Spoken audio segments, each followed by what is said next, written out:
Ji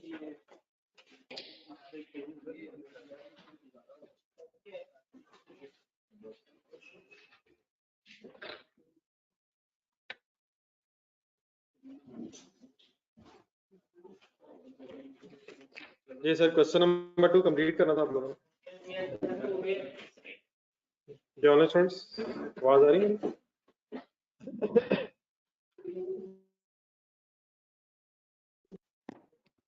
online students please आवाज आ रही है? ये अपना आंसर जरा निकाल के रख लें, मुझे एक दो वर्किंग्स करवा दो जरा। स्पीड अप हो जाए प्लीज। प्रोसेस वाई के लेजर में यूनिट्स का बैलेंसिंग फिगर, यूनिट्स की बैलेंसिंग फिगर क्या आएगी? 185। बल्कि सॉरी, अभी नॉर्मल लॉस क्या है? नॉर्मल 485 485 कैसे बना है? 5% ऑफ इनपुट 97। टोटल इनपुट होगी 9400 plus 300। Yes sir. 485। Yes sir. और बैलेंस जब आपने किया है तो डेबिट साइड पे 185 एबनॉर्मल गेन आया। एक्चुअल लॉस बता दें। 485 ही है ना एक्चुअल यार। 185 के हाँ जी, वो लॉस जो नहीं हुआ, जो नॉर्मल लॉस नहीं हुआ, तो फिर कितना एक्चुअल लॉस हुआ? टोटल क्वांटिटी हो गई है 9, टोटल बन गया 9885। देन उसके बाद नॉर्मल लॉस की रिकवरी वैल्यू पर यूनिट थी 10।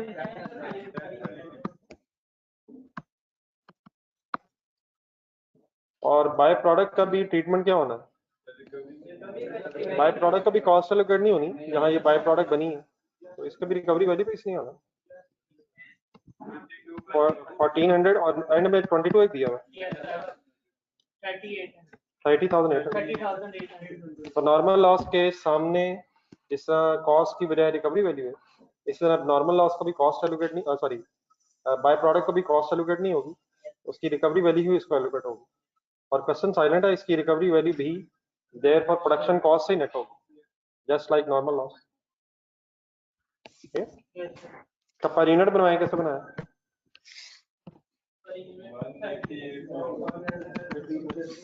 Individually figures of 188 plus 48,100 plus 10 plus 24,000। Just एक मिनट। अब दो रिकवरी वैल्यूज है, इसी तरह मेरे साथ जॉइंट बाय प्रोडक्ट में भी होता रहा। क्रिकेट केमिकल्स का आंसर ढूंढा था।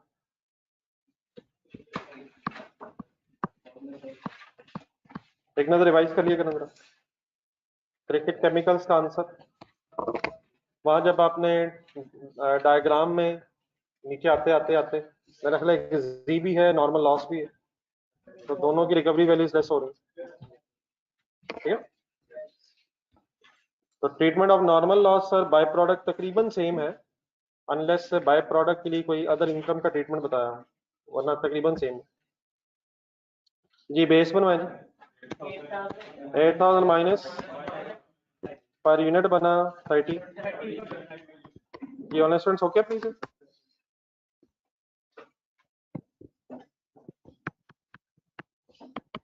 तो 2,40,000 और 185 इंटू 30 5,550।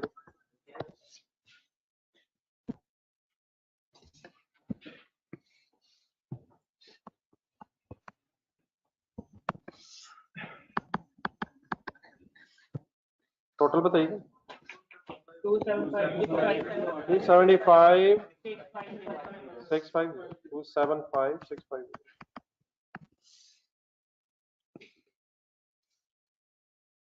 ये प्रोसेस जी बनवाए।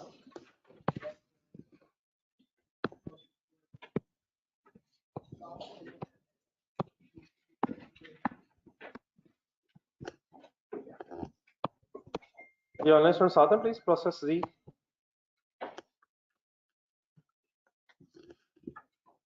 अब इसमें मेरा एक क्वेश्चन आपसे भी आना है, तो काइंडली साथ रहिएगा जरा। सबसे पहले तो प्रोसेस जी में एक डबल एंट्री आनी है, प्रोसेस के रेफरेंस से 1400 यूनिट्स। अब जो प्रोसेस ये है किसके लिए? अब ठीक है, आपने वर्ड सही बोला है, लेकिन प्रोसेस जी जो प्रोसेस जी में ये बाय प्रोडक्ट नहीं है, प्रोसेस वाई के एंगल से बाय प्रोडक्ट थी, देयरफॉर उसका खर्चा इसे एलोकेट नहीं हुआ। बाकी ठीक है, इसे बाय प्रोडक्ट ही कह के आगे तो ले आए हम, लेकिन यहाँ जी में यही मेन प्रोडक्ट ही है। इट मीन यहाँ जितना खर्चा होना वो इसी का ही है, तो वो ठीक है। प्रोसेस वाई में क्योंकि बाय प्रोडक्ट थी इसलिए इसे कॉस्ट एलोकेट नहीं हुई, लेकिन यहाँ जितनी कॉस्ट इंकर हो रही है वो भी इसे एलोकेट नहीं होनी। ये यहाँ मेन प्रोडक्ट है, कहाँ ये बाय प्रोडक्ट थी तो वहां कॉस्ट एलोकेट नहीं हुई, जहाँ ये मेन प्रोडक्ट है वहां पर एज इट इज ऐड हो जाएगा। तो बाकी सारा प्रोसीजर शायद वही है। मसलन मटेरियल बी के 20 units at the rate of 1651, labour आज वो ठीक है, ट्रैक वेजेस है शायद, फैक्ट्री ओवरहेड अब्जॉर्ब नहीं आने, अगर अब्जॉर्प्शन रेट दिया हुआ है 1200, 500 का टू 40%।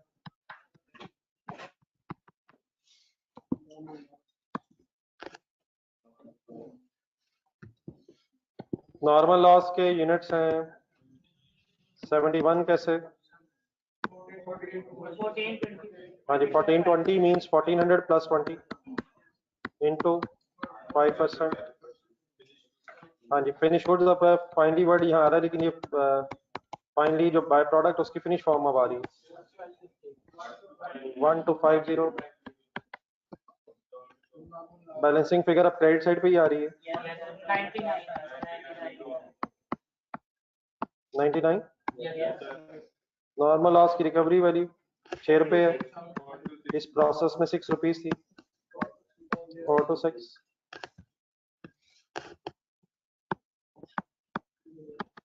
Any confusion? जी ऑनलाइन स्टूडेंट्स, हम देख के लिख रहे हैं, पेज नंबर 52 लिखें, लिखें लिखें रजिस्टर पे, घर से देख के लिखिएगा वहां जाके, आंसर का पेज नंबर बता रहा हूँ, घर जाके लिख लीजिएगा। फिलहाल काइंडली डाटा ढूंढें।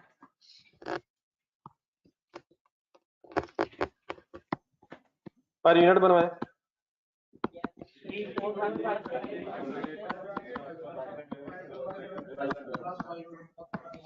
Minus 1250 plus 99।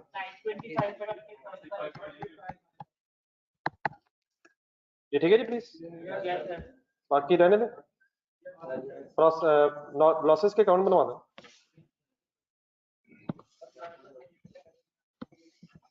नहीं तीनों मेरे ख्याल इकट्ठे खोलें, इनिशियल पोस्टिंग जो है वो पहले आप इकट्ठी करना है, बाद में फिर सबसे पहले नॉर्मल लॉस, फिर मेरा ख्याल अब नॉर्मल लॉस, एंड में नॉर्मल गेन बैलेंसिंग फिगर के साथ। नहीं बनाने को कोई भी पहले बना ले, लेकिन तरतीब यही होगी कि किस सीक्वेंस में बैलेंस होना है। अब वो आगे पीछे हो बना ले चाहे आगे पीछे, लेकिन बैलेंसिंग शायद सबसे एंड में नॉर्मल गेन की है, क्योंकि उसमें नॉर्मल लॉस फिगर आनी है। इनिशियल पोस्टिंग्स कहाँ से होनी है? प्रोसेस अकाउंट से, और प्रोसेस वाइज ये लेजर्स नहीं है। जो भी क्वेश्चन में जिस प्रोसेस में नॉर्मल लॉस अब नॉर्मल लॉस गेन है वो कंबाइंड लेजर्स में इकट्ठा हो जाएगा।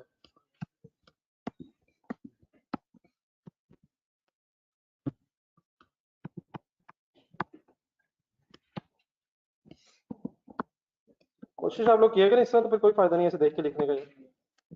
मैंने इसलिए होमवर्क दिया था, मुझे पता था ये मैक्सिमम हो जाना, लेकिन आपका क्या ख्याल है जी? काश आपने घर एग्री किया होता।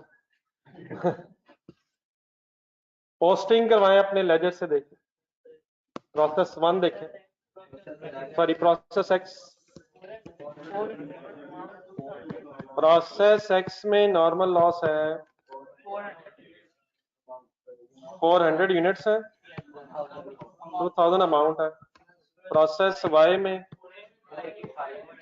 485 यूनिट्स है, 4850 रुपीज है। प्रोसेस जी में नॉर्मल लॉस के 71 यूनिट्स हैं और 426 उनकी रिकवरी वैल्यू है। अब नॉर्मल लॉस सिर्फ प्रोसेस एक्स और जी दोनों में है। प्रोसेस एक्स में है 200 यूनिट्स हैं, 4000 उसकी कॉस्ट है। प्रोसेस जी में 99 यूनिट्स हैं। ये प्रोसेस वाई में एबनॉर्मल लॉस की जगह एबनॉर्मल गेन है। एबनॉर्मल गेन का मीनिंग है नॉर्मल लॉस कम हुआ है, और एबनॉर्मल लॉस का मीनिंग है मीनिंग एक्चुअल लॉस है, नॉर्मल लॉस से ज्यादा हुआ। 185 एंड 5550। तो ये तो उन्हीं एंट्रीज के सेकंड इफेक्ट्स हैं जो ऊपर लिखे हैं। देन जरा लिख इसलिए रहा हूं कि एक दफा मेरे साथ दोबारा रिवाइज कर लें, आगे जाके ये आया तो फिर आपने करवाना जी सर। अब ये जो नॉर्मल लॉस का लेजर है, जिन प्रोसेसेस में अब नॉर्मल गेन नहीं है वो तो एज इट इज बैलेंस होता है। मीन्स टू से 400 एंड 2000 डेबिट साइड में भी रिकवरी वैल्यू है, क्रेडिट साइड पे भी रिकवरी वैल्यू है। तो with respect to process X तो ये लेजर फाइनल है। सिमिलरली प्रोसेस जी में भी इन लेजर्स में कोई प्रॉब्लम नहीं है जिनमें नॉर्मल गेन नहीं है, मतलब उन्होंने as it is normal loss में बैलेंस हो जाना। लेकिन जरा प्रोसेस वाई में आ जाए जरा दोबारा, प्रोसेस वाई एक सेकंड देखना जरा दोबारा। वहां जो प्रोसेस वाई है उसमें 485 अब एक्चुअल लॉस नहीं है, वहां एक्चुअल लॉस 300 है। देयरफॉर आप कितने यूनिट्स बेच सकेंगे, इसकी फिर आपको वर्किंग करनी पड़ेगी कैश की 300 यूनिट्स, और प्रोसेस वाई के लॉस की रिकवरी वैल्यू फिर ढूंढनी पड़ेगी। तो 300 यूनिट्स है इंटू 10 है तो 300 यूनिट्स और 3000 रुपीज आ जाएंगे।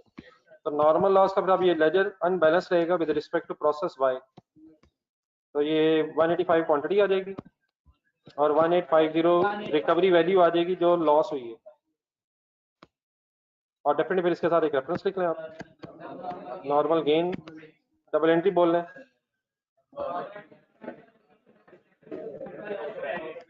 अब normal gain debit, normal loss credit, फिर ये बैलेंसिंग फिगर आ जाएगी। लेकिन अब नॉर्मल लॉस करवा दो जरा। अब नॉर्मल लॉस, हाँ जी, अब कैश की रिकवरी वैल्यूज आनी है 200 यूनिट्स इंटू 5 की होना है।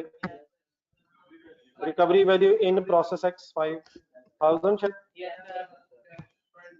200 इंटू 5 और 99 इंटू 6 का मतलब 594।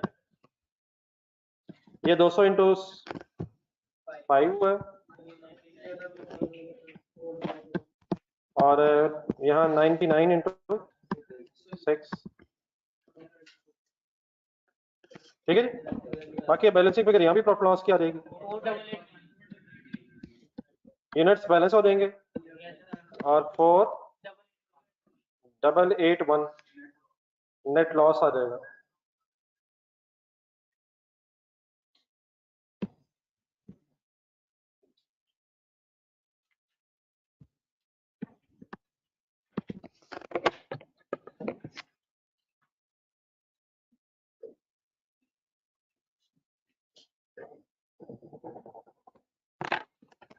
ठीक है जी, क्लियर है सर। और अब नॉर्मल गेन में बैलेंसिंग फिगर 3700, तो ये बेटा नेट गेन पर प्रॉफिट लॉस में चला जाए। बाहर कोई कंफ्यूजन अगर है तो कंडी बताएं।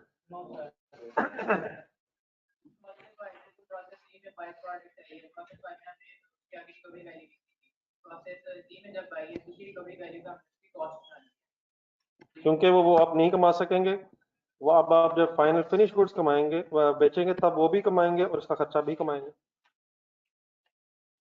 वो भी उसी वक्त आप कमाएंगे जब उसे आप बेचेंगे। जी सी रिक्वायरमेंट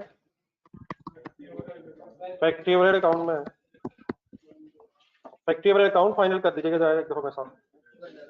डेबिट साइड पे एक्चुअल 65,000 का फर्दर ब्रेकअप नहीं है, बस फैक्ट्री एक्सपेंसेस आ जाएंगे।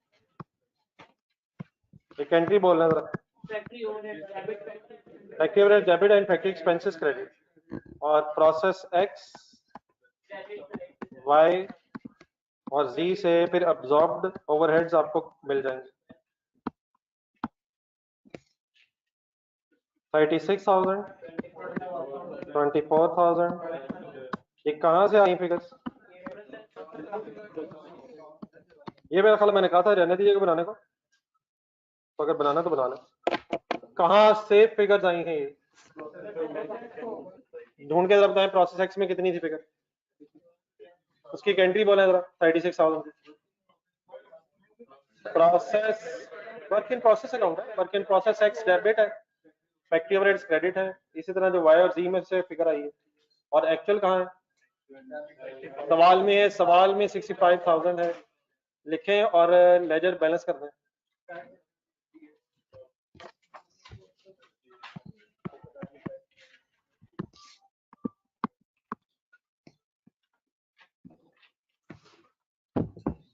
जी ऑनलाइन स्टूडेंट ठीक है प्लीज।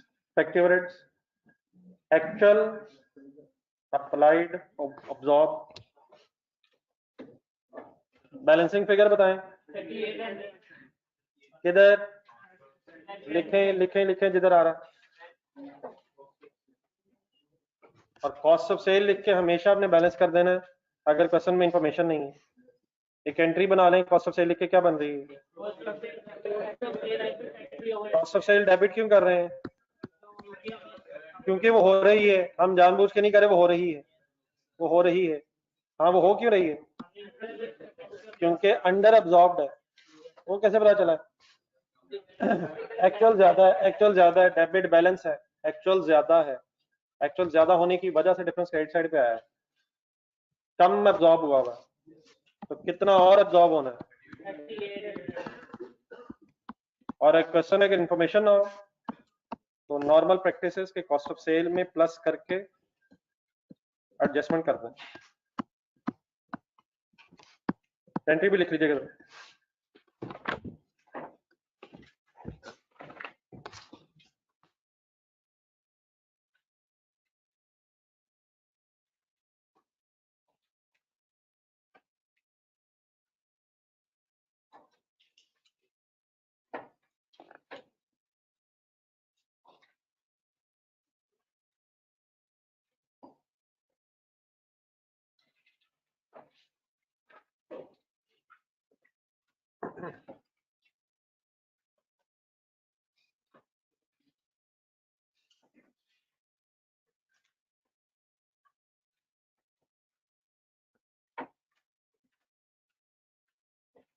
जी जो लोग करते रहे, पेज नंबर 44 पे है।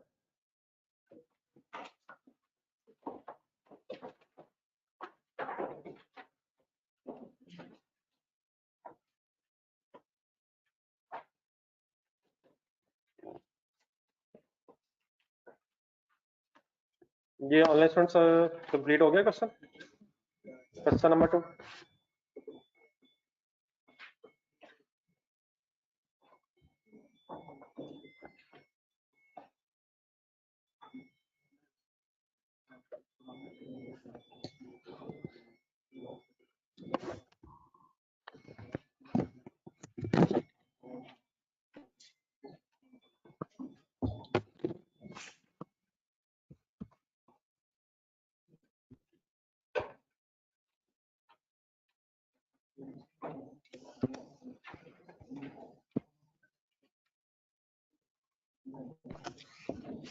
जी सर, पेज के स्टार्ट पे हेडिंग लिखी होगी वर्क इन प्रोसेस। कौन सा पेज है जी? सर एक नई गेम स्टार्ट हो रही है, फुल कंसंट्रेट कीजिएगा, सोचने का काम शुरू हो रहा है। अभी तक जो दो हमने क्वेश्चंस किए हैं प्रोसेस कॉस्टिंग में, इसमें हमने ये अज्यूम किया है कि ओपनिंग वर्क इन प्रोसेस और क्लोजिंग वर्क इन प्रोसेस दोनों नहीं है, लेकिन क्या हो सकते हैं? वर्क इन प्रोसेस होता है क्या? ऐसे यूनिट्स जिन पे भी काम कंप्लीट नहीं हुआ। For example opening work in process है, तो इसका क्या मतलब होगा? कुछ काम पिछले पीरियड में हुआ था, लेट्स से हम 70% कंप्लीट हुए थे ओपनिंग वर्क इन प्रोसेस के यूनिट्स, तो कुछ काम पिछले पीरियड में हुआ था 70%, बाकी हमारे पीरियड में कितना होगा? 30%। और सबसे पहले मोस्ट प्रोबेबली मोस्ट लॉजिकली क्या आप उन्हीं यूनिट्स को कंप्लीट करेंगे या उनको छोड़ के नए शुरू कर देंगे? अगर एग्जामिनर के उनको छोड़ दिया हमने और नए बनाने शुरू कर दिए तो फिर तो ठीक है, वरना मोस्ट प्रोबेबली क्या होगा? पहले ओपनिंग कंप्लीट होगा ड्यूरिंग द पीरियड, और अगर 70% कंप्लीट था तो 30% काम और होके 100% काम होगा, और देन फिर बाकी काम शुरू करेंगे। इसी तरह अगर एंड ऑफ द पीरियड तो वर्क इन प्रोसेस है जो 60% कंप्लीट है, तो हमारे पीरियड में कितना खर्चा हुआ होगा? 40% या 40%। अगर हमारे पीरियड में एंड पे वर्क इन प्रोसेस 60% कंप्लीट है तो 60% ही काम हुआ होगा, नहीं है? बाकी 40 कब होगा? तो नेक्स्ट पीरियड में होगा। ठीक है। अब इससे पहले कि हम इसे एग्जाम सिचुएशन में अप्लाई करें, क्वेश्चंस में अप्लाई करें, आप इस कॉन्सेप्ट को समझने के लिए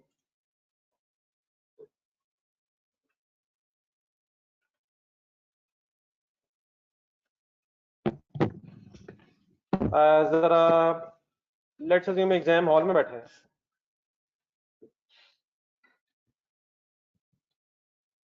पेपर में 6 सवाल हैं फॉर एग्जांपल। एक तो डेफिनेटली आप जैसा स्टूडेंट हो सकता है कि 6 के 6 100% कंप्लीट है, कहानी खत्म है, सारे क्वेश्चन फिनिश कोर्स है अल्हम्दुलिल्लाह। लेकिन बहुत से मेरे जैसे भी होते हैं। तो लेट्स अज्यूम मैंने एक सवाल किया ही नहीं, एक हुआ नहीं, टोटल कितने? एक सवाल मैंने 60% कंप्लीट किए, 3 हो गए सवाल। फोर्थ मैंने सपोज 70% कंप्लीट किए, मैं लिख देता हूँ 1 question not started, first question not started, second पढ़ा पता ही चला ये क्या है, नॉट नॉट इन सिलेबस मेरे ख्याल।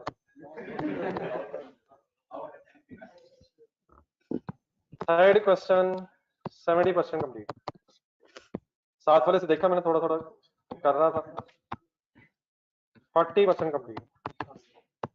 फिफ्थ क्वेश्चन अल्हम्दुलिल्लाह 100% कंप्लीट। Six question 90% complete. नहीं पहले 2 छोड़े हैं।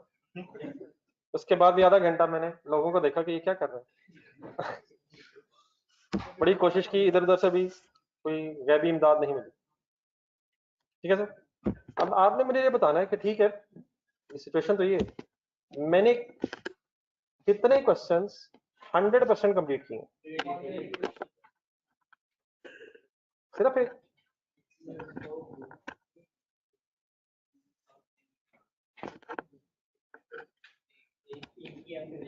या चलिए इस तरह से कर लेते हैं, मुझे अपने नंबर जो है कितने क्वेश्चंस के लगाने चाहिए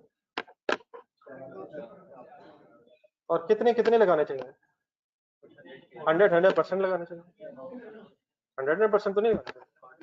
वो ठीक है, मैं बाहर आके यही कहूंगा मेरे 400% ठीक है, और घर आके तो माजी से कहूंगा पेपर बहुत आला हुआ है, वो एक अलग इशू है। लेकिन मुझे असूलन रियलिस्टिकली अपने आप को कितने कंप्लीटेड क्वेश्चंस के नंबर देने चाहिए? कैलकुलेटर पकड़ना है, नहीं कंप्लीटेड क्वेश्चंस के नंबर देने चाहिए, सिर्फ एक नहीं है। कहना मैं क्या चाह रहा हूँ, पहले की वेटेज तो 0, दूसरे की वेटेज भी 0, तीसरे की वेटेज 0.7 तो है। तो फॉर एग्जांपल अगर ये 20 नंबर का सवाल है तो 14 मींस 70% तो इसकी वेटेज है, तो 0.7 प्लस 0.4 प्लस 1, 100% मींस 1। ये 0.4 क्यों हुआ? 40% 1 से 0.4 0.7 70% को डिवाइड किया ना यार, 70/100 किया मैंने। 0.7 कैसे बनाया मैंने?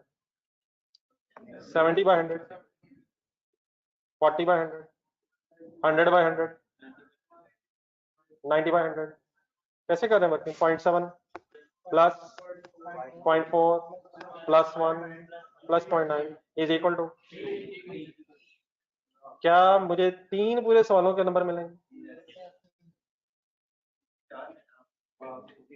नहीं, अगर मेरा ये ख्याल है, मेरे ख्याल के मुताबिक मेरे 3 सवाल 100% हुआ।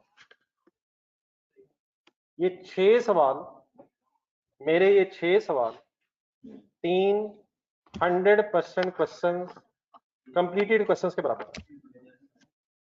ये 6 questions are equal to 300% completed questions. नहीं समझ आ रहा? ये सवाल हैं कितने? 6, लेकिन ये 100% कंप्लीट नहीं है। तो ये 6 सवाल मेरे एंगल से 300% कंप्लीटेड क्वेश्चंस के बराबर है। नहीं समझ आ रहा?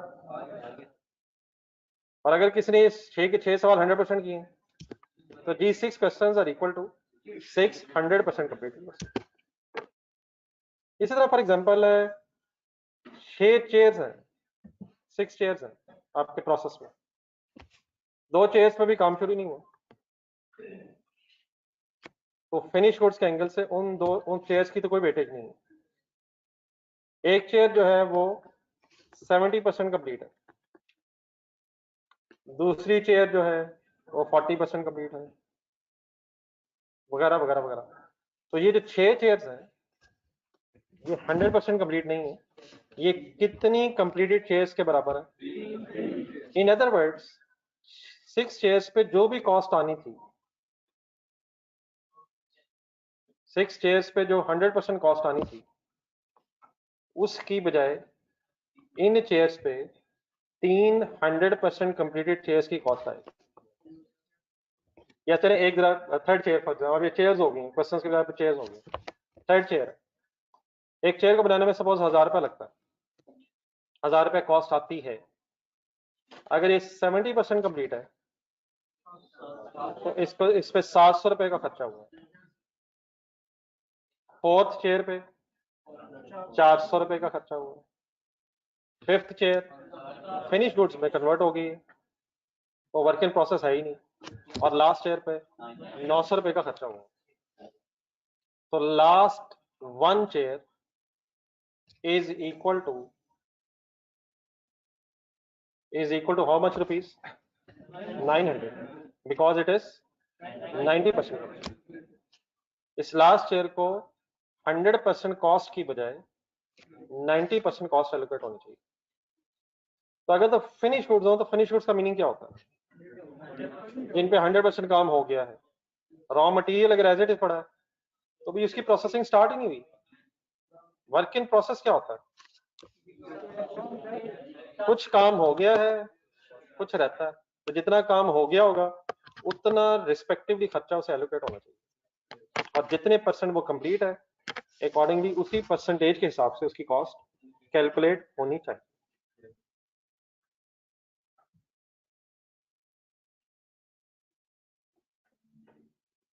Just a minute. Right.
जी अब जरा जो मैंने थोड़ी सी बातें आपके सामने रखी इनको जरा जहन में रखें, जरा एक पैराग्राफ पढ़ना शुरू करें immediately after the heading of work in process.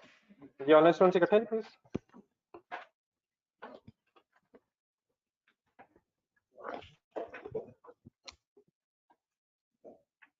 Sometimes all units started in a process during an accounting period are not fully completed in that accounting period. Let's assume during the year ended 30th June 2010 एक data लिखा हुआ है।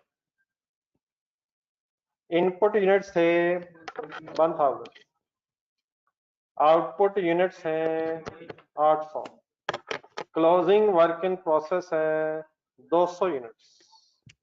कितने percent completed? 40% complete. Cost incurred during the period है 1 lakh. Register करो।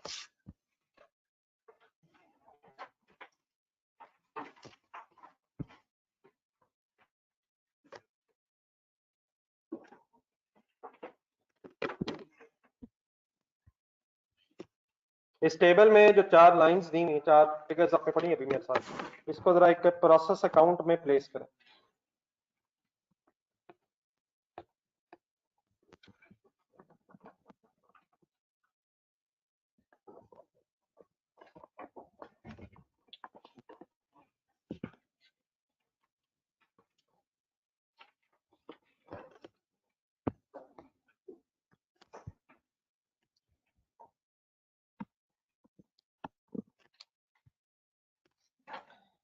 ये है process account, units and amount.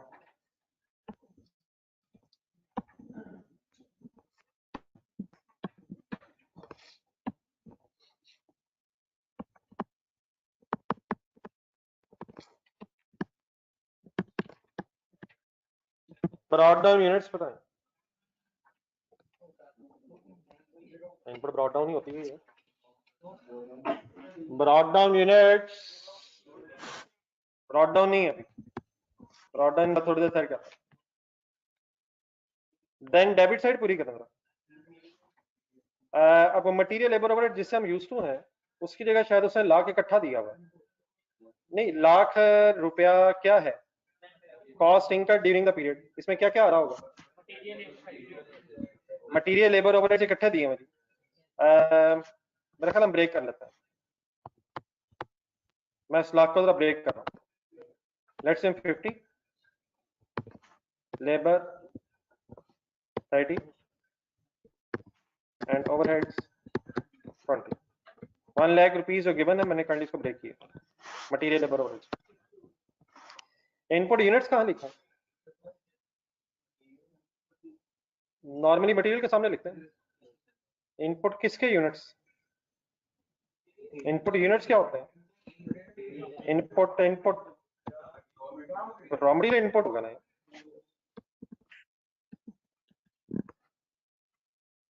ठीक है sir. How many units? Input units. जी आउटपुट किसे कहते हैं? लेट्स से एक ही प्रोसेस है तो फिनिश गुड्स लिख दिया मैंने 800 units. Closing work in process कहाँ लिखूं? क्रेडिट साइड पे कितने यूनिट्स? कितने यूनिट्स? ये तो 40% कंप्लीट है, लेकिन यूनिट्स तो 200 ही है। 200 units 40% complete. 200 units 40%। How is it possible? ये यूनिट्स हैं कितने? नहीं, ये यूनिट्स क्लोजिंग वाले 200। ब्रैकेट का मतलब क्या है? इन पे कितने परसेंट काम हो गए? 40% काम हो गया।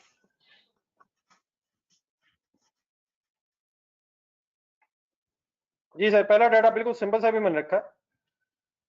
कोई लॉस यूनिट्स, तो नॉर्मल लॉस की परसेंटेज ढूंढे।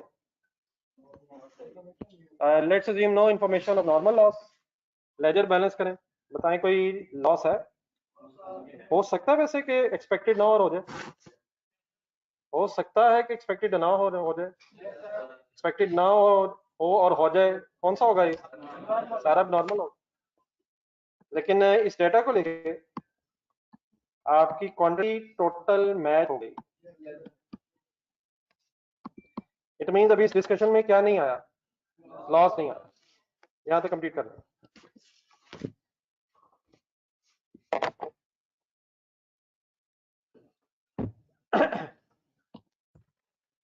कितने यूनिट्स पे काम करना शुरू किया? 1000 पे।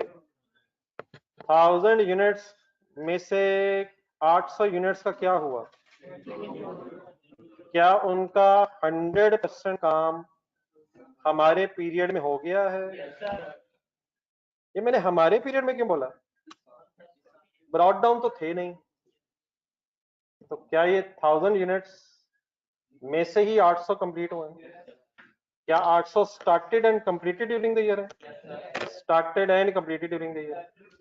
लेकिन जो 200 यूनिट्स हैं ये स्टार्टेड ड्यूरिंग द पीरियड तो हैं, but not yet completed at the end of the period. Done है सर? अब डेबिट साइड में 50,000, 30,000 और 20,000 का जो खर्चा है इसका सम बन गया 1 लाख।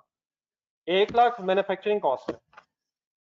ये डेफिनेटली इनिशियली कितने यूनिट्स की मैन्युफैक्चरिंग कॉस्ट है? 1000। लेकिन इस लाख को गौर से देखें, क्या इस लाख में 800 यूनिट्स की 100% कॉस्ट है?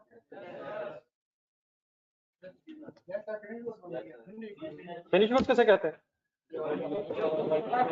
जो लेस देन 100% होती हैं, जो एग्जैक्टली कितने परसेंट होती हैं? 100%। तो क्या इस लाख रुपए में 800 यूनिट्स का 100% खर्चा है? और क्या इस लाख रुपए में 200 यूनिट्स का भी 100% खर्चा है?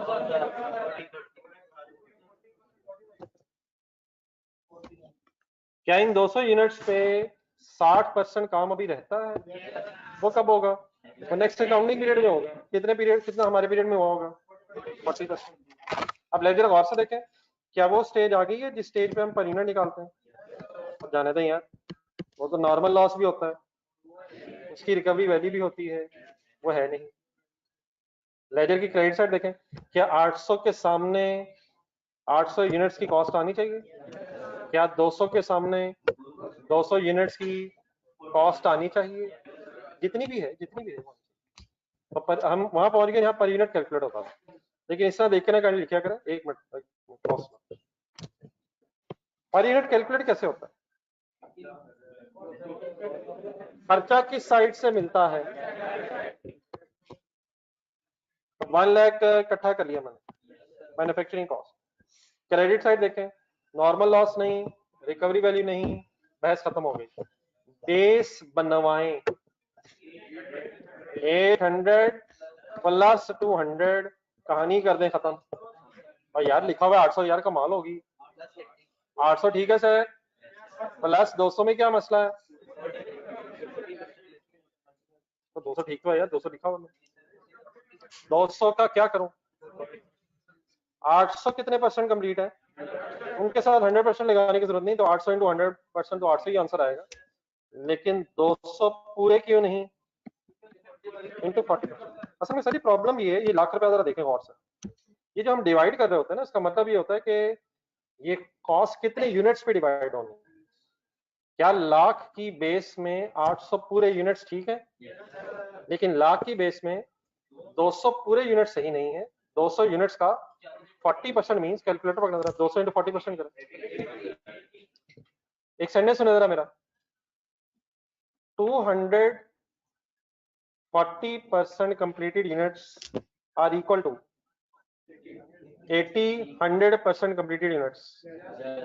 रिपीट करें sentence, 240% completed units are equal to 80 100% completed units. Lakh गौर से देखें, क्या लाख में 200 यूनिट्स की कॉस्ट है, लेकिन 200 यूनिट्स की 40% कॉस्ट है। इन अदर वर्ड्स इस लाख में 200 यूनिट्स के एंगल से 80 यूनिट्स की टोटल कॉस्ट है। इन अदर वर्ड्स, लेजर देखना जरा, यूनिट्स तो 200 ही हैं, लेकिन इन 200 के सामने 200 यूनिट्स की 100% कॉस्ट नहीं आनी चाहिए, 80 यूनिट्स की 100% कॉस्ट आनी। इन अदर वर्ड्स, 200 यूनिट्स की 40% कॉस्ट आनी चाहिए, 200 यूनिट्स की 40% कॉस्ट आनी चाहिए, which another ways can be said के 80 यूनिट्स की 100% कॉस्ट है, 240% units are equal to 80 100% units. ठीक है सर, तो 200 divide by 200 as it is लिखूं या 40% करूं? और डेफिनेटली 80 है ये, लेकिन रादर देन सीधा आप 80 लिखें, वर्किंग लिखें। अब लिखें जी रेट, बाकी रेट निकालो। ये ऑनलाइन स्टूडेंट्स आप समझ गए वर्किंग, ये कंप्लीट कर लें जी। वर्किंग समझ आ गई? प्लीज बेस समझ आ गई? बेस किस साइड को देख के बनाते हैं? नहीं, किस साइड पे से मिलते हैं? कोई एक्सेप्शन है इस बात की? कब है? अब ये छोटी चीजें सही जेम रखनी है आपने। ये आंसर आ रहा है 113.64 और गेम तब ऑन हुई है। जब भी कभी रेट पॉइंट्स में आ रहा होगा तो पॉइंट्स के बाद आपने 2 डिजिट्स पे राउंड अप करके बहस खत्म कर देनी।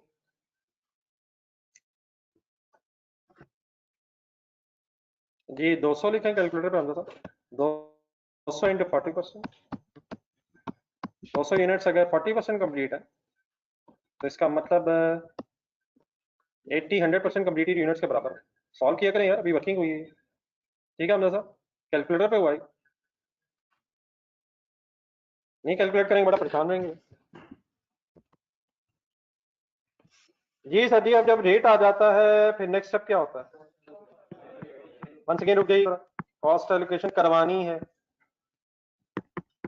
कॉस्ट एलोकेशन करते हुए देखना कहाँ होता है?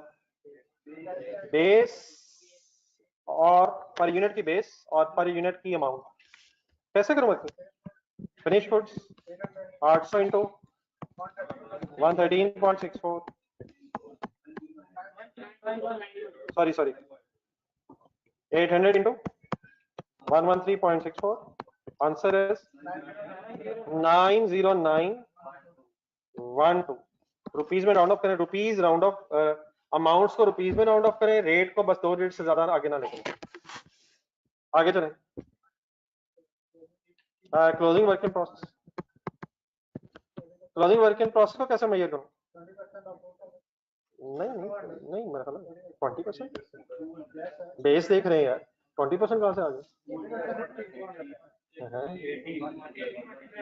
80 लिख दूं या 200 इंटू 40% कर दूं? तो एक ही बात है यार, ये तो एक ही बात है। मैं बेस एग्जैक्टली देख रहा हूँ, 80 की बात हो रही है, multiplied by 113.64 is equal to 9091 लिखें।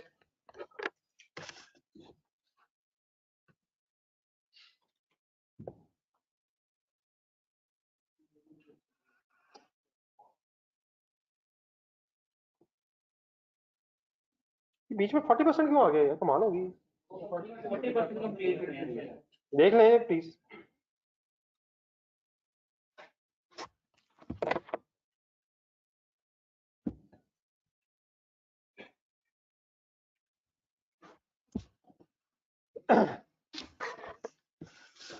रेट अगर कैलकुलेट हो रहा हो और पॉइंट्स में आ जाए तो पॉइंट्स के बाद 2 डिजिट्स पे जाके राउंड ऑफ कर लें, और अगर अमाउंट्स पॉइंट्स में चली जाएं तो उन्हें रुपीज में राउंड ऑफ कर लीजिएगा।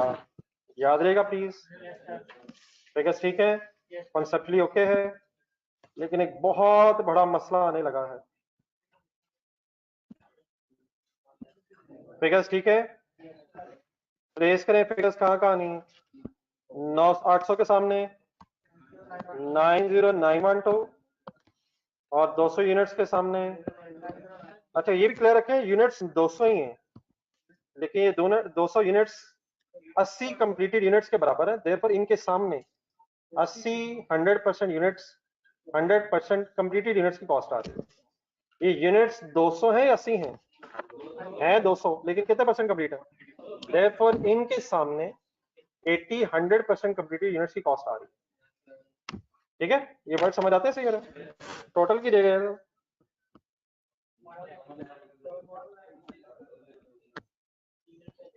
यार डेबिट साइड है तो टोटल कर ले यार। जहाँ सही आ रहा है वहां नहीं कर रहे हो। पहले हायर साइड पे होता है, ये भी ना बात। 3 रुपए का गेन आ गया। ये आंसर आ रहा है आपका क्रेडिट साइड पे 10003, 1,03,000 रुपए। सबसे पहले अब हमने यही मसला हल करने की कोशिश करनी है। आप जरा अपना आंसर नंबर 1 निकालें, क्वेश्चन नंबर 1 का आंसर रजिस्टर में। आपने मेरे साथ इस सवाल को करने से पहले 2 सवाल सॉल्व करनी हुए हैं। क्वेश्चन नंबर 1 में आए जरा। क्वेश्चन नंबर 1 में पर यूनिट कितना कैलकुलेट हुआ? प्रोसेस 1 में 0.5, प्रोसेस 2 में। ये बेटा दोनों प्रोसेसेस में रेट एग्जैक्ट कैलकुलेट हुआ, हमें राउंड ऑफ नहीं करना पड़ा। तो रेट एग्जैक्ट कैलकुलेट हुआ, राउंड ऑफ नहीं करना पड़ा, इसलिए आपका लेजर भी बैलेंस हो गया without any rounding off problem. Question number 2 में मेरा क्वेश्चन नंबर 2 आपने किया, ये भी रेट एग्जैक्टली राउंडेड आए हैं, राउंडेड रेट्स आए हैं। तो जब भी राउंडेड रेट्स होंगे आपको राउंड ऑफ नहीं करना पड़ेगा, आपकी एग्जैक्ट फिगर्स मैच कर जाएंगे। लेकिन अगर रेट का भी राउंड ऑफ करेंगे तो ऑब्वियसली राउंडिंग ऑफ का प्रॉब्लम आ जाएगा, जिसका आपको भी पता है और एग्जामिनर को भी पता है। तो ये बात यहाँ खत्म हो गई। क्या ये बात यहाँ खत्म हो जाए करेगी? कहाँ? 3 रुपए का क्रेडिट बैलेंस आ गया। आई होप कि हम दोबारा कभी इस बात पे बहस नहीं करेंगे। ये कब एग्जैक्टली बैलेंस हो जाए करेगा? जब रेट राउंड नहीं करना पड़ेगा। लेकिन अगर कभी राउंडिंग ऑफ हो जाएगी तो राउंडिंग ऑफ की वजह से डिफरेंसेस, इमटेरियल डिफरेंसेस को इग्नोर करके हम फौरन आगे चले जाएंगे। डन है? अच्छा, राउंडिंग ऑफ भी फाइनल कर लिया। अगर रेट राउंड ऑफ हो रहा है तो पॉइंट्स के बाद ठीक है थोड़ा सा चले जाए, लेकिन 2 डिजिट्स पे राउंड ऑफ करना है। लेकिन अगर रुपीज लिख रहे हो तो रुपीज को फिर पॉइंट्स में रहना, जैसे टाइम वेस्टिंग। जी इसके बाद पेज नंबर 44 पे ही आप है, एक सिनेरियो 2 बना हुआ जी। फर्स्ट सिनेरियो फाइनल है जी। 80%, 80 यूनिट सॉरी 40% समझ आ गया था।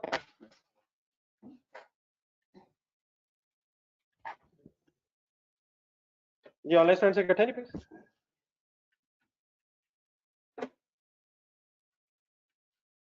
कॉस्ट की क्लास में अगर आप कंसंट्रेट करेंगे तो बात साथ साथ बढ़ती जाएगी।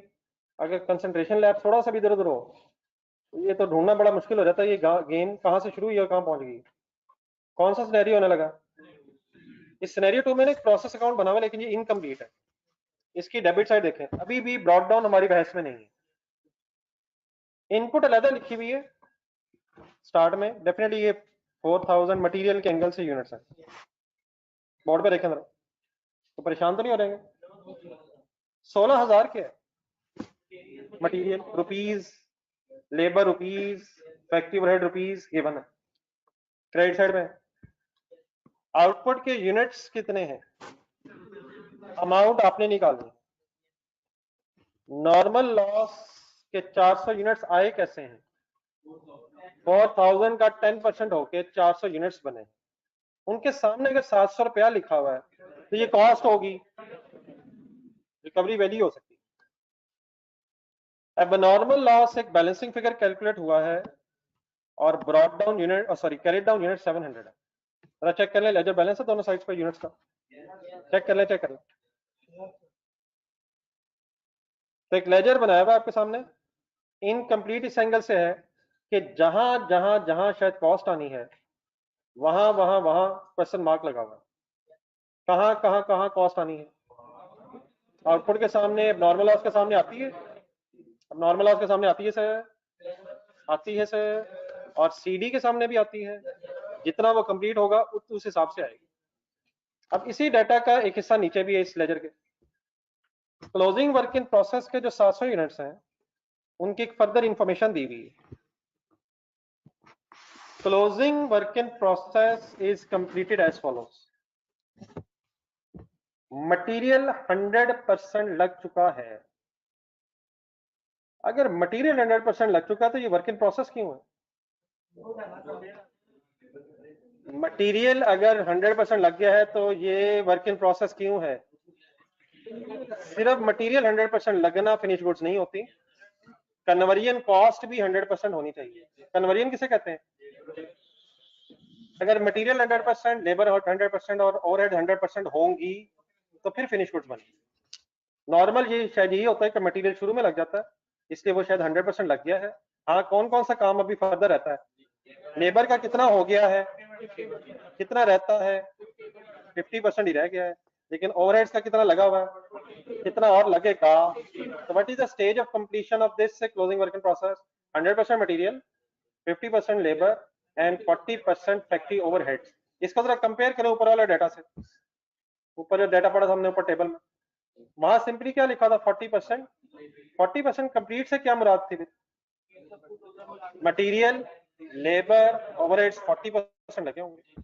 अगर हमें नहीं पता अलग अलग तो 40% कंप्लीट मींस क्या क्या क्या कितना कितना लग गया होगा? मटेरियल, लेबर, ओवरहेड्स 40% लगे होंगे। लेकिन क्या ये डिफरेंट भी लग सकते हैं? अब जरा सिचुएशन में बस चेंज क्या है? नंबर 1 लॉस है, लॉस भी है, और क्लोजिंग वर्क इन प्रोसेस की stage of completion with respect to cost components अलग गिवन है। स्टेज ऑफ कंप्लीशन मैंने किस चीज का बोला? परसेंटेजेस को। With respect to cost components, cost component किसे बोला मैंने? Material, labour, overheads. कॉस्ट के कंपोनेंट्स कौन कौन से होते हैं? Material, labour, overheads. एक सेंटेंस लिखा जरा, दिस इज, इसके साथ रजिस्टर करके जरा, this is stage of completion. ये दो वर्ड्स बार बार अब आने, this is stage of completion. क्या समझा करेंगे स्टेज ऑफ कंप्लीशन? हाँ जी, परसेंटेजेस, कितने कितने परसेंट काम हुआ है with respect to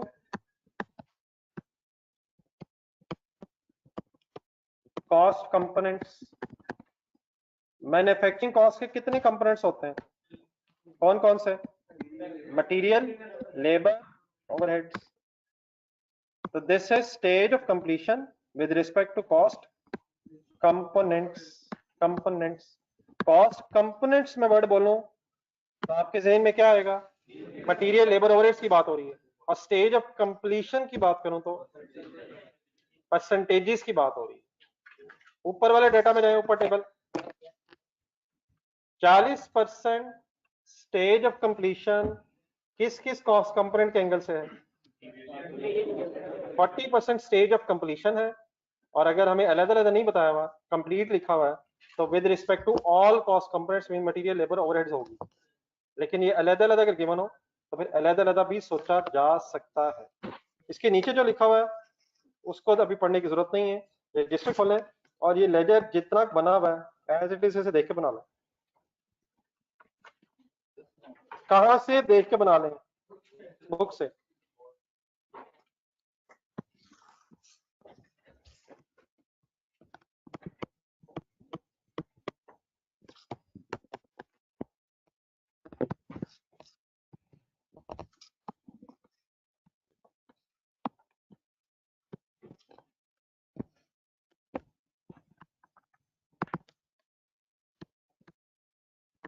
ji online students, आपकी कोई कंफ्यूजन तो नहीं है यहाँ पर?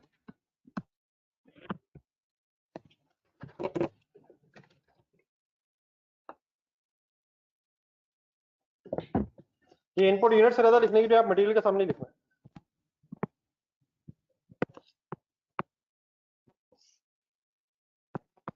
बाकी डेटा सारा एज इट इज।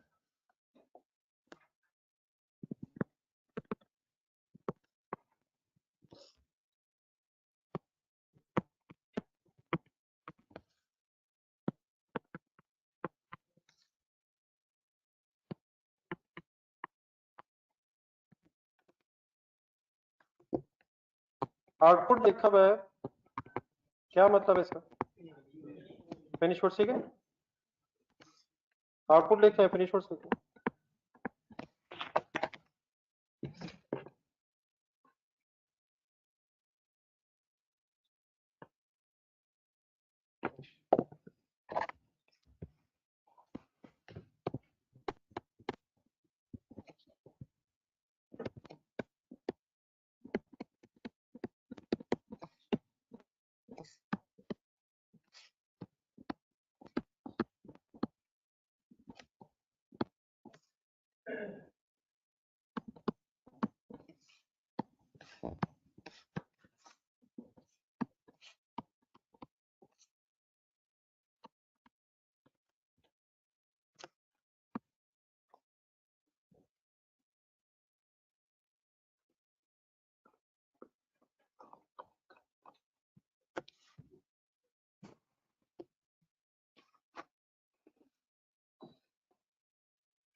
और 700 को काइंडली सर्कल लगा के इसके साथ इसकी वो स्टेज ऑफ कंप्लीशन जो नीचे लिखेंगे वो भी नीचे लेजर में, लेजर के लिए जगह है, 2-3 लाइन और छोड़ दें, सीडी लिखेंगे टोटल वगैरह के लिए, उसके नीचे काइंडली जरा स्टेज ऑफ कंप्लीशंस भी लिख लें, सारा डाटा अपने जरा सामने आ जाए। स्टेज ऑफ कंप्लीशन, किसकी स्टेज ऑफ कंप्लीशन? नहीं, किसकी? क्लोजिंग वर्क इन प्रोसेस की with respect to cost complete. ये फिनिश गुड्स की स्टेज ऑफ कंप्लीशन नहीं बताई हुई। फिनिश गुड्स कहते हैं किसे? ये वर्ड्स में प्लीज बोल रहा हूँ, फुल कंसंट्रेशन सुनना है जरा। फिनिश गुड्स की स्टेज ऑफ कंप्लीशन हमेशा क्या होगी?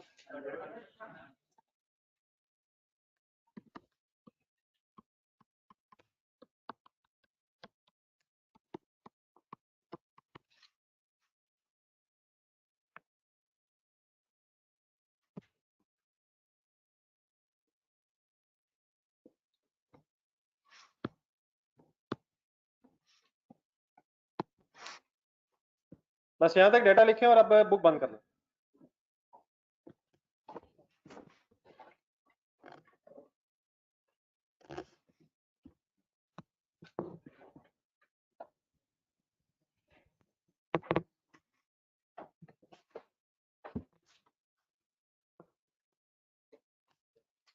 यूनिट्स का कॉलम बैलेंस हो चुका है,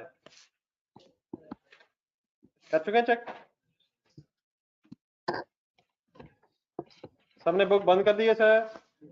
जाकिला सर जी, इधर ही लेजर देखें जी, ऑनलाइन स्टूडेंट साथ हैं जी प्लीज।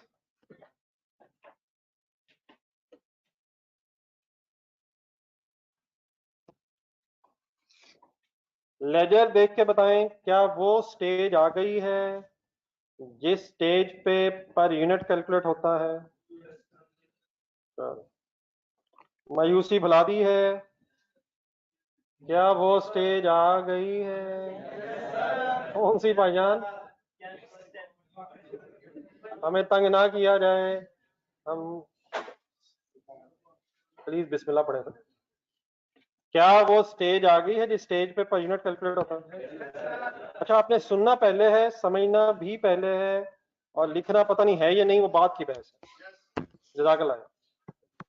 अपना लेजर देखना, पर यूनिट की वर्किंग की फिगर्स बोलना शुरू कर दें। कहां नजर गई है? 16,000 जमा 8125 जमा 198 टोटल होते रहेंगे। क्रेडिट साइड देखें, -700। ठीक है सर, ये लाइसेंस ओके? हम लिख रहे हैं जी लिख रहे हैं हम, कहीं मिट ना जाए, अक्सर उड़ जाता है।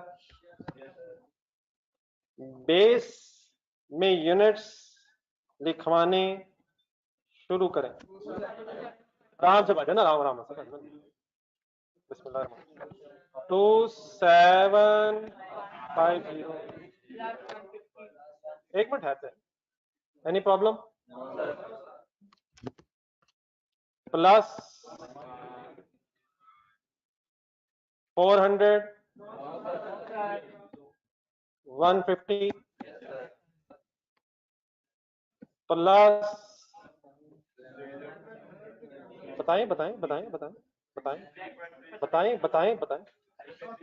नहीं बोलने, अपने फिगर बोलनी, सवाल तो बाद में कर लेंगे। साथ ही वर्किंग करना है, वर्किंग करा दो अभी, थोड़े ऐसे ही वर्किंग की 240%।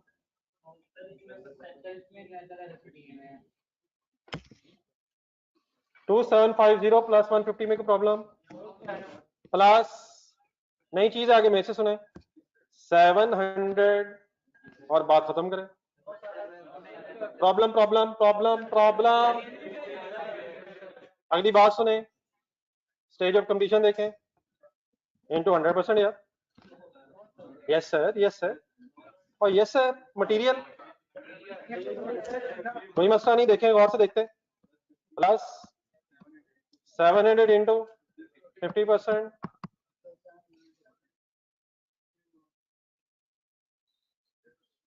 ऐसे ही यार, ऐसे ही यार, ऐसे ही यार, ऐसे ही यार। अभी एक सॉरी एक रहता है, अभी रहता है एक 700 इंटू, और यार ऐसे ही तो किया अभी थोड़ी देर पहले, ऊपर देखे अपने रजिस्टर में देखें 200 इंटू 40%, तो 40 की जगह अलग अलग दिया हुआ, तो मैंने 700 इंटू 100% मटीरियल कर लिया, 700 इंटू 50% लेबर कर दिया, और अभी एक रहता है जस्ट है, अब यही कहना चाह रहे हैं 700 इंटू 40% एरिया भी कर दिया। मुझे कुछ सही वजह बताएंगे तो मैं मान लूंगा, अगर इतना ही करेंगे तो इसका फायदा कोई नहीं। Reason reason reason reason reason reason reason reason reason reason reason reason reason reason reason reason reason board पे सुने, बोर्ड पे सुने, बोर्ड पे। क्या मटेरियल के अगर 16,000 जेब में रखे जाए तो उसकी बेस में, मटेरियल की बेस में 2750 ठीक है,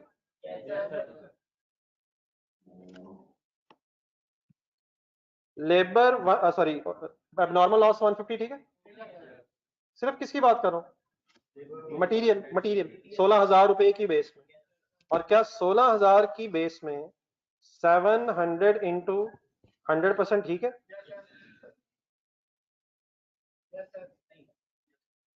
700 इंटू 100% ठीक है, मटेरियल की बेस में, मटेरियल की बेस।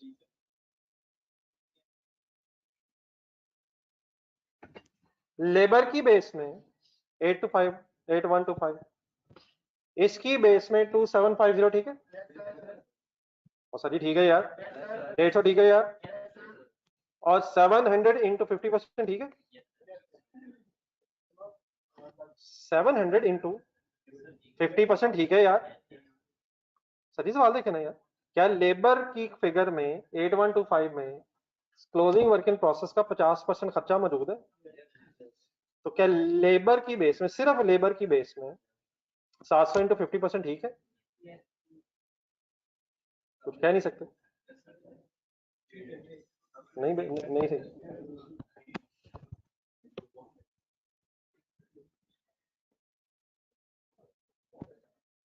क्या बेस में कोई एक फिगर ठीक है,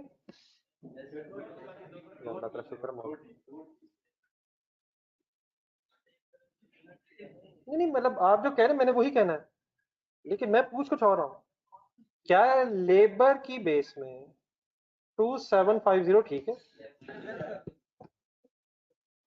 क्या इस लेबर में 2750 यूनिट्स की कॉस्ट है, 150 ठीक है, और क्या इसकी बेस में सिर्फ 700 का 50% ही होना चाहिए, हाँ डेफिनेटली इसकी बेस में क्या और क्या नहीं होना चाहिए, 700 का 100% और 700 का 40%, तो मैं तो नहीं कह रहा कुछ।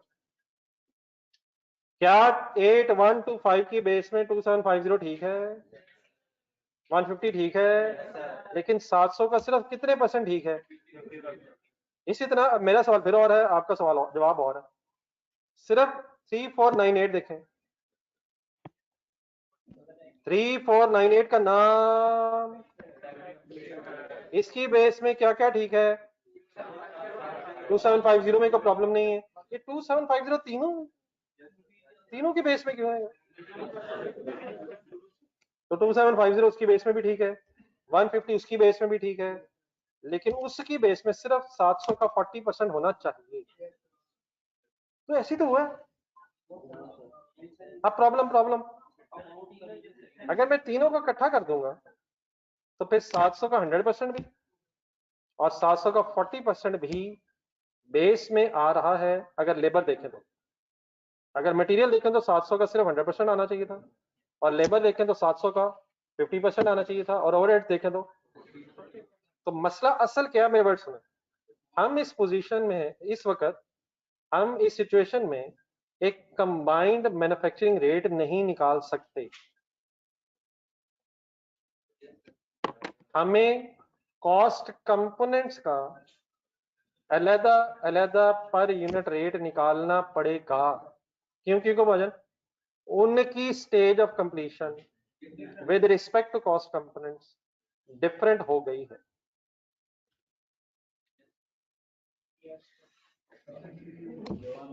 मेरा तो ख्याल है कंबाइंड रेट निकल सकता है, ऊपर जो मैंने फिगर्स लिखी उनके नाम क्या है? मटेरियल, इसको जमा कर लेंगे तो नाम क्या बनेगा? Manufacturing cost. We are unable to calculate a combined manufacturing cost rate per unit because stage of completion of each cost component is different. ये इशू सवाल नंबर 1 और 2 में क्यों नहीं उठा? आज ये देखते हैं भाईजान, देखते हैं, उठाते हैं सवाल, हम देख लेते हैं, हमारे रजिस्टर में आंसर हम देख लेते हैं. तो आंसर नंबर 1,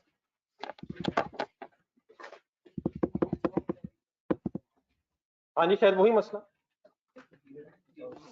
क्या नहीं था वहां जो यहां आ गया है. वर्क इन प्रोसेसेस नहीं थे. वर्क इन प्रोसेसेस नहीं थे का मतलब यूनिट्स 100% ही कंप्लीट थे.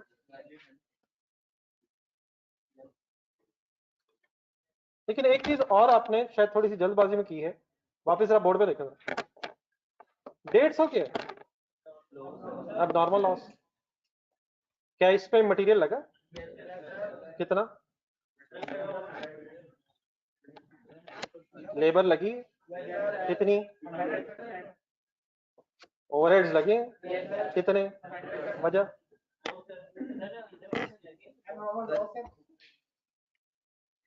एबनॉर्मल लॉस जो है या लॉस जो है ये भी प्रोसेस के दौरान किसी स्टेज पे हो सकता है.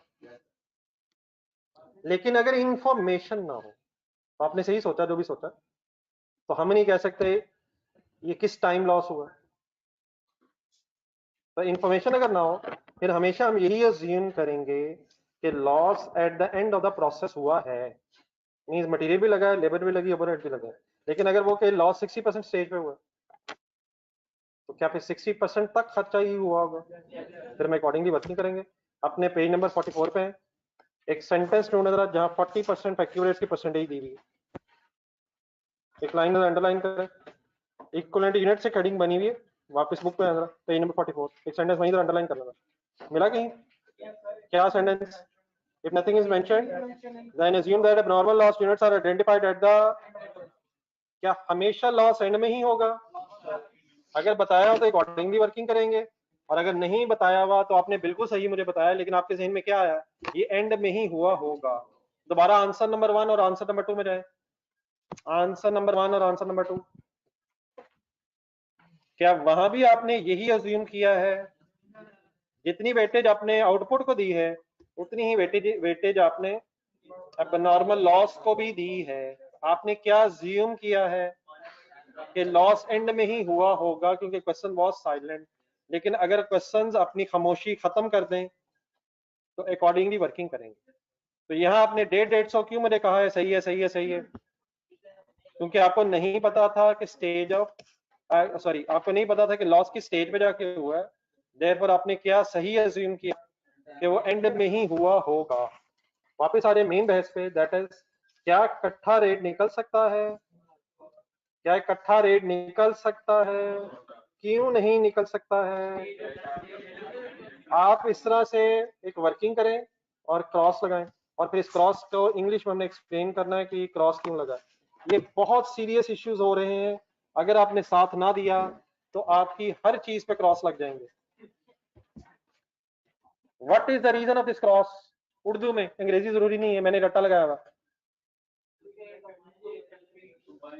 लिख के आराम से सोच के, आराम से दोबारा अपने वर्ड्स में आपने बताना. लिखें, क्रॉस लगाएं और इस क्रॉस की वजह बताएं अपने वर्ड्स में सोच के. पहले लिख लें, सोचें, ट्राई करें.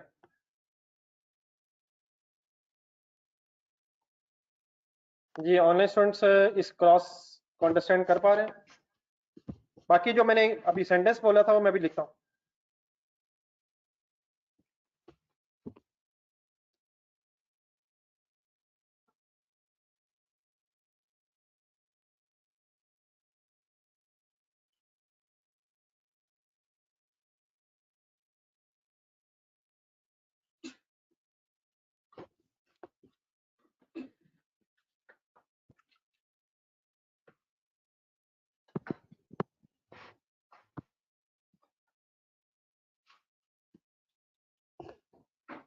ये एक पैराग्राफ लिख रहे.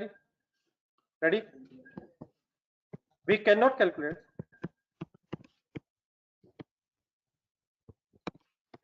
a combined manufacturing cost. Yes, sorry, the words or we cannot calculate a combined per unit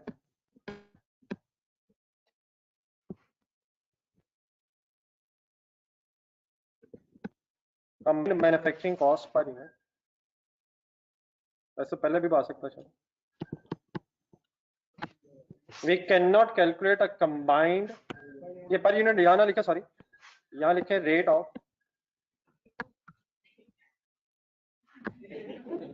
मैंने इसलिए कहा पहले लिख लेना दिया करें, मैंने एक सेकंड मैंने पूरा करना था, आप काट के ठीक कर दीजिएगा. यहाँ तक सेंटेंस मेरा क्या हो गया बोलने, combined rate of manufacturing cost per unit. यार ठीक है सेंटेंस ठीक है मेरा. बिकॉज पहले बात पूरी सुनना मेरी. Because stage of completion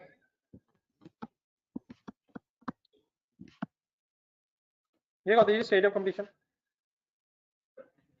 according to सवाल में किसको कह रहा हूँ, किसको बोल रहा हूँ, 100%, 50%, 40%.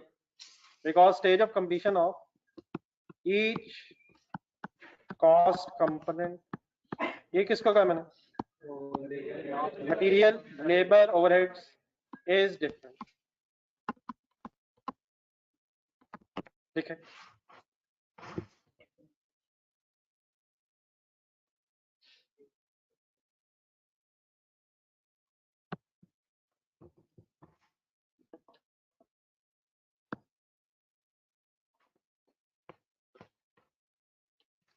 लिखने के बाद अपने लफ्जों में जरा बताना मुझे.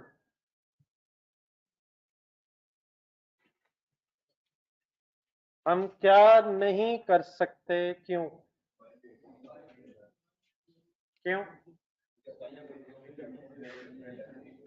नहीं, वर्ड समझ आ रहे हैं.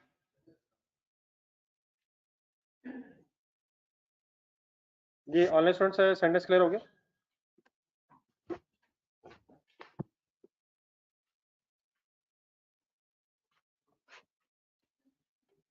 बस करें सर, बस करें, जाने दें गुस्सा यार, जाने दें. तो अगर बेटा किसी सवाल में हम अलहदा अलहदा सॉरी अगर किसी सवाल में हम इकट्ठा रेट ना निकाल सकें, किसका बोलना है, नहीं नहीं नहीं, वर्ड सही नहीं बोला आपने, मैन्युफैक्चरिंग कॉस्ट का. तो फिर हम क्या करेंगे, कॉस्ट कंपोनेंट्स के अलहदा अलहदा रेट्स निकाला करेंगे. कॉस्ट कंपोनेंट्स से मीनिंग क्या है, बोलने सची बोलने. और वंस अगेन लिखने की बहस खत्म, देखने की बहस शुरू. अब मैं rather than manufacturing cost per unit rate calculate करूंगा, किस किस का अलग वर्ड बोल दें, बोले मटेरियल कॉस्ट पर यूनिट अलग, लेबर कॉस्ट पर यूनिट अलग और ओवरहेड कॉस्ट पर यूनिट अलग. तो एक की बजाय आप कितने कैलकुलेट होंगे, material cost per unit,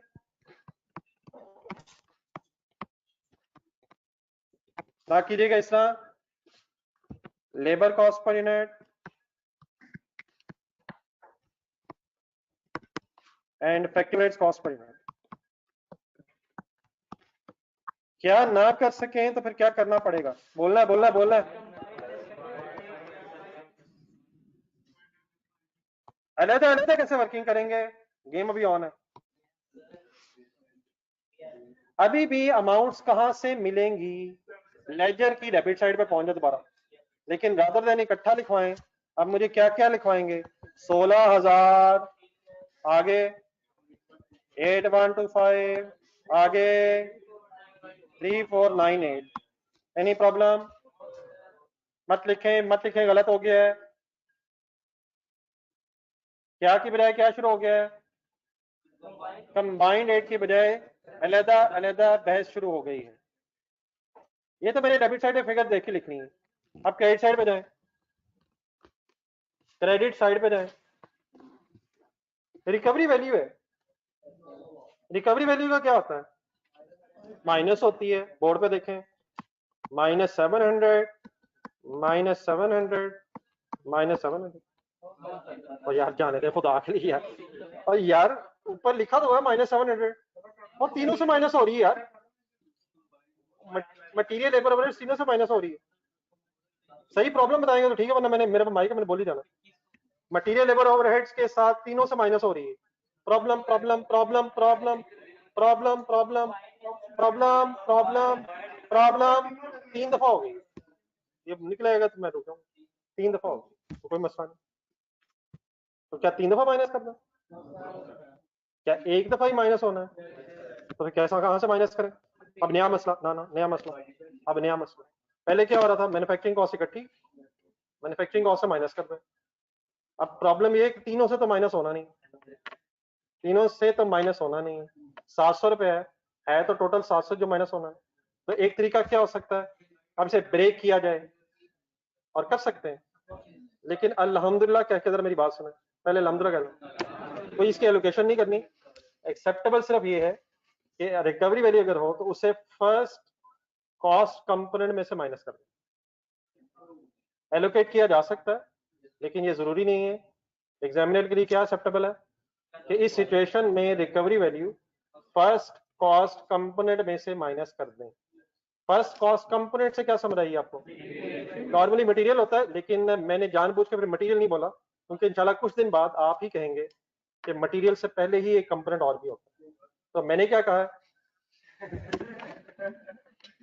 brought down कैसे कॉस्ट कंपोनेंट हो सकता है यार? जब मैंने कहा मैं खुद कुछ दिन बाद आप बताएंगे तो अभी रहने दें। आज अगर आप आज बताने की पोजीशन में होते तो मैं आपसे पूछ लेता। तो हम क्या याद रखेंगे यहाँ से ऑनवर्ड्स? क्या क्या क्या क्या ये रिकवरी वैल्यू कहाँ से लेस होनी होती है? आप यहाँ तक देख रहे हैं, तीनों स्टार लगा लें, स्टार को नीचे एक्सप्लेन कर लेते हैं। साथ साथ रहें, आपके लिए है सब कुछ, लेकिन पहले बात समझ लें। ये कॉस्ट कंपोनेंट, इसका मतलब आपको सही समझ नहीं आया। क्या brought down is a cost component? Cost components means material labour overheads. हाँ, एक सिचुएशन आप देख चुके हैं, लेकिन इस वक्त मैंने जान के नहीं दिखानी, इंशाल्लाह अभी देख लेंगे दोबारा जब आएगी। ये ऑनलाइन स्टूडेंट्स आप क्लियर है?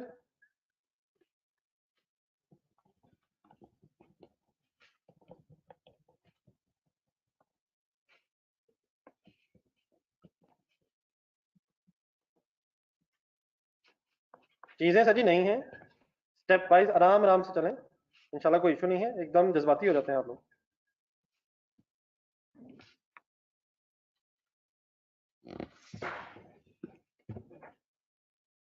ये बेटा मैन्युफैक्चरिंग कॉस्ट में से माइनस होना होता है।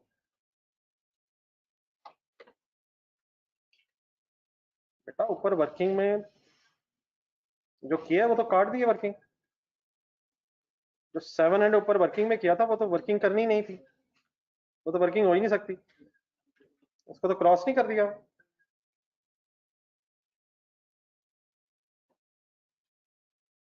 तो बेटा वो तो वर्किंग हो ही नहीं सकती, वर्किंग तो अब ऐसे हो रही है। प्लीज क्लियर है?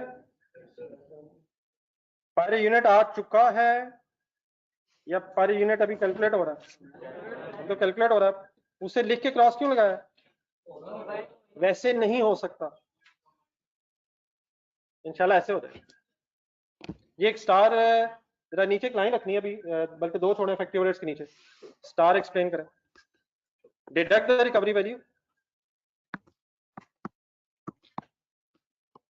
deduct the recovery value from first cost component,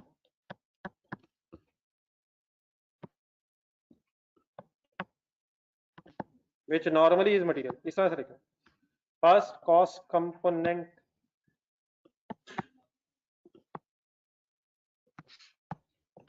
which normally is material। जब भी हम मैन्युफैक्चरिंग कॉस्ट बोलते हैं तो किस तरतीब से बोल रहे होते हैं? Material labour overhead, which normally is material। लेकिन देयर इज एन एक्सेप्शन, वो इंशाल्लाह बाद में बात कर लेते हैं।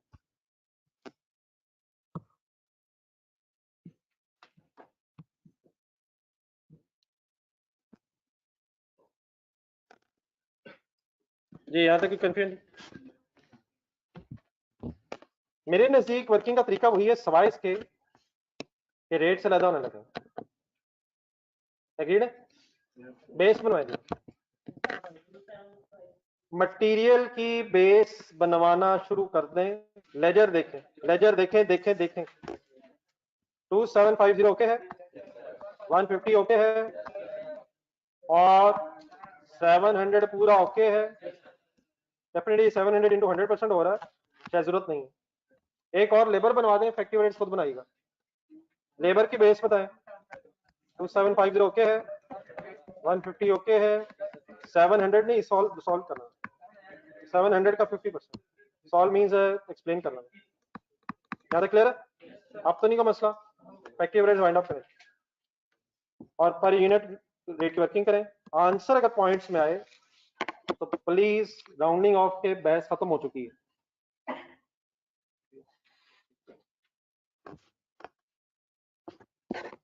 जी ऑनलाइन स्टूडेंट्स ओके?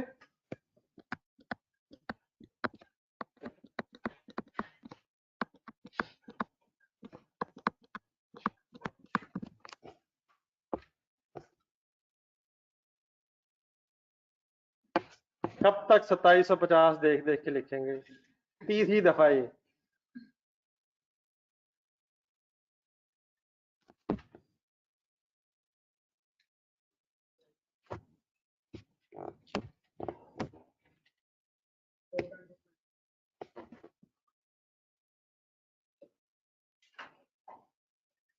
एक मिनट आप लिखना बैक में।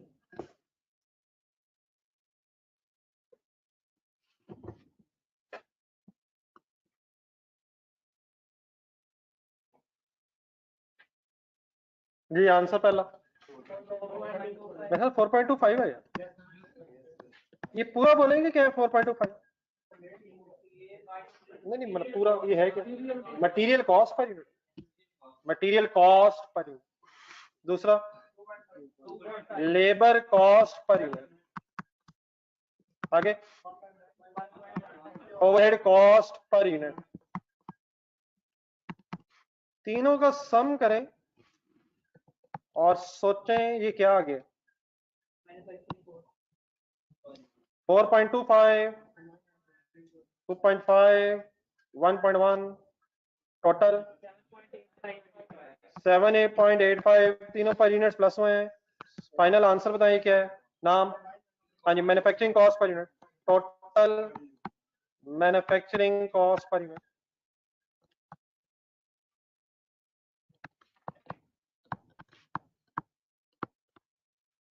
Total manufacturing cost per unit.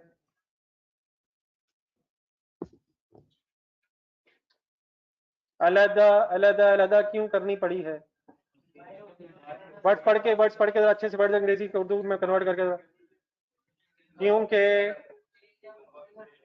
Cost components की स्टेज ऑफ कंप्लीशन सेम नहीं थी। अगर होती तो क्या हम ये अलग अलग टाइम वेस्ट करते? हरगिज़ ना करते।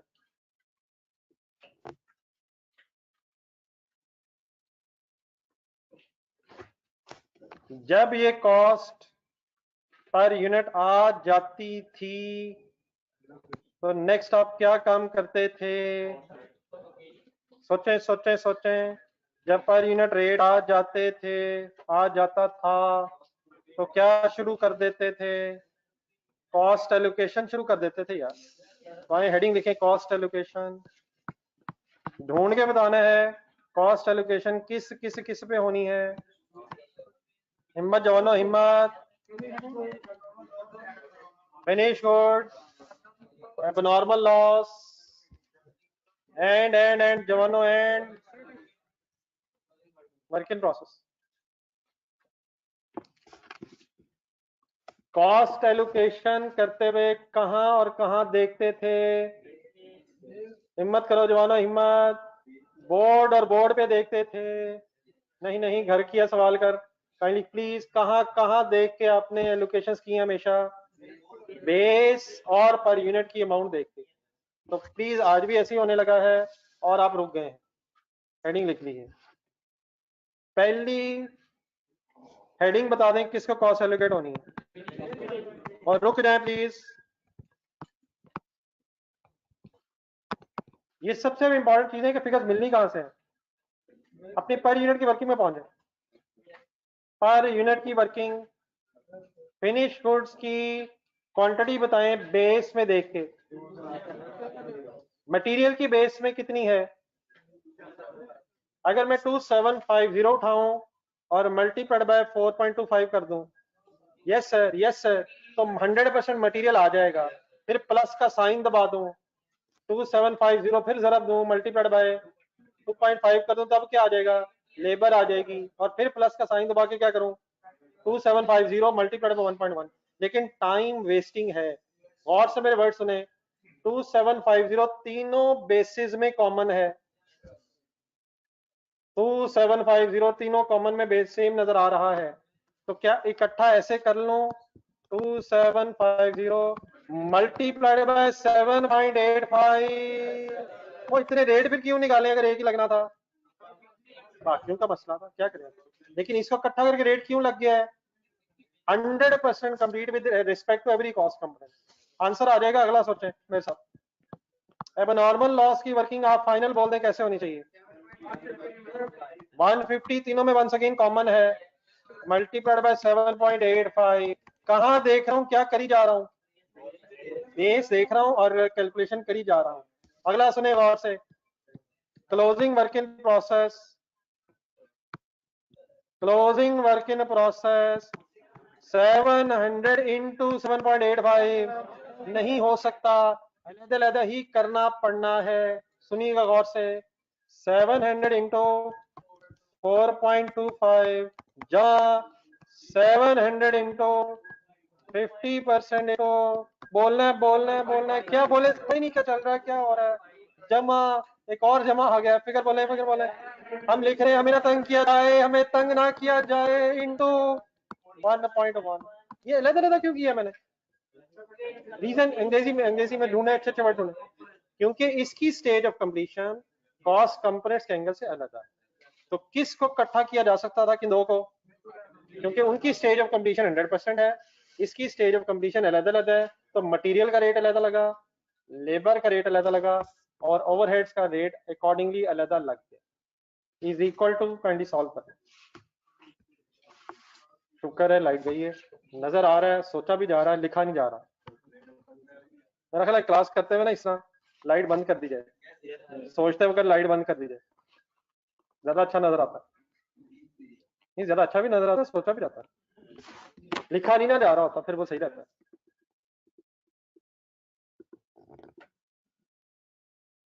ये ऑनलाइन स्टूडेंट्स वर्किंग ओके,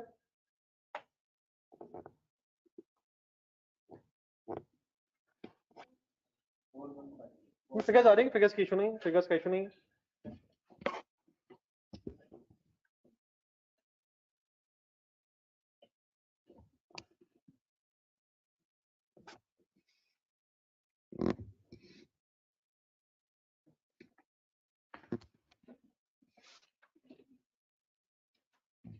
21588। अब जो आ रहा हो बस लिख लें यार, खत्म करें खाली। जब भी रेट राउंड ऑफ होंगे इमटेरियल डिफरेंसेस आने ही आने, तो ये कोई बहस नहीं है। ये आ रहा जी 21588, 21588 आ रहा है, कर ले पूरा कर ले।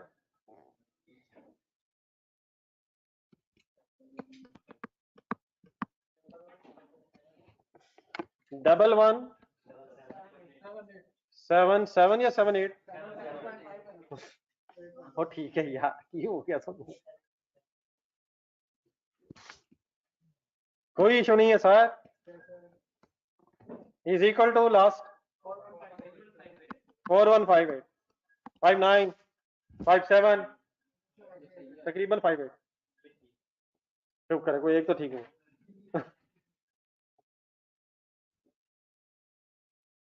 क्या करें इन फिगर्स का, कहाँ कहाँ कहाँ कहाँ कहाँ कहाँ, put the figures where they should be, ढूंढने कहाँ जाने इन्होंने, लेजर फाइनल हो जाएगा। इनकम्प्लीट लेजर फाइनल करने का तरीका समझा आज आपने, पहले भी बताया यार, क्या हो गया। इनकम्प्लीट लेजर फाइनल करेंगे। कहाँ फिगर्स रहती थी?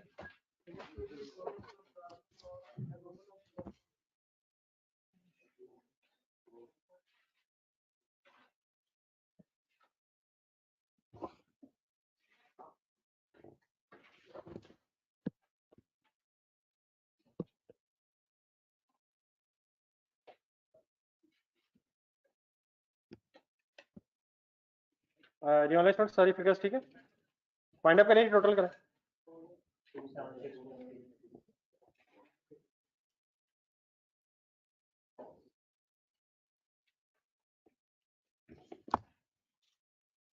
फिगर्स में इशू तो नहीं, प्लीज फिगर्स सही है।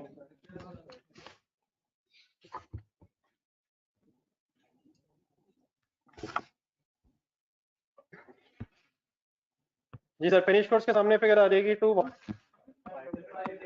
8 8 1 1 7 8 एंड 4 1 5 8। अप्रॉक्सीमेटली टोटल्स बता दो। 2 7 डेबिट साइड पे, ठीक है।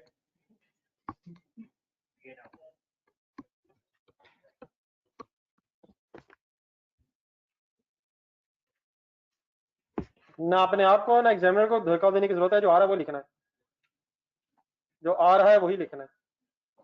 तो ये तो बैलेंस ही नहीं हुआ, इसको रहने दें, एग्जामिनर खुद ही करेंगे, इतनी फीस इसीलिए लेता है। राउंडिंग ऑफ की गलतियां एग्जामिनर खुद ठीक करता है, उसकी फीस लेता है ज्यादा। जी कोई बात जो भी हुई है समझ के हुई है सर? क्या समझ आई है सर? एक नजर रिवाइज करें। What are the new things जो ढूंढ के बताएं जरा।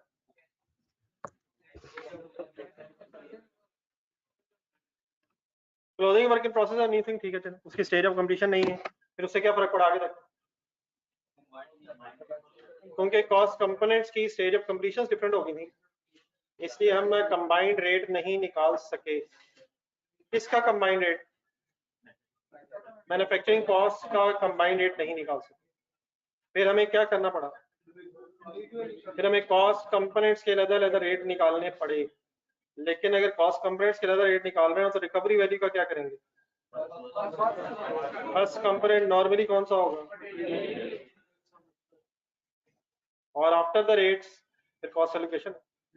जिनकी स्टेज ऑफ कंप्लीशन सेम है हर कॉस्ट कंपोनेंट के एंगल से, उसे इकट्ठा ही वर्कआउट कर लें, और जिसकी अलग अलग है उसकी अलग अलग। चले, बात इससे आगे बढ़नी चाहिए थी लेकिन फिर बीच में ब्रेक आ जानी काफी, तो इंशाल्लाह यहीं से बहस दोबारा शुरू करेंगे जब दोबारा मुलाकात होगी। स्टडीज का प्लान बना लिया ना आपने छुट्टियों में? कम से कम ये बता दीजिएगा आके कि कौन से सफे तक पहुंचे थे, बाकी तो खैर है। जी मुझे पता है पढ़ना चाह रहे हैं, लेकिन मैं छुट्टियां करना चाह रहा हूँ। लेकिन आप इस तरह करें, संडे सारे समझ के ऑफ कर लें।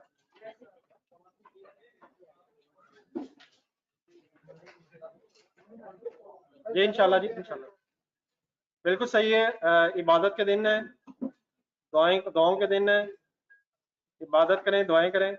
हाँ ईद थोड़ा सा रिवाइज कर लीजिएगा। अल्लाह हाफिज।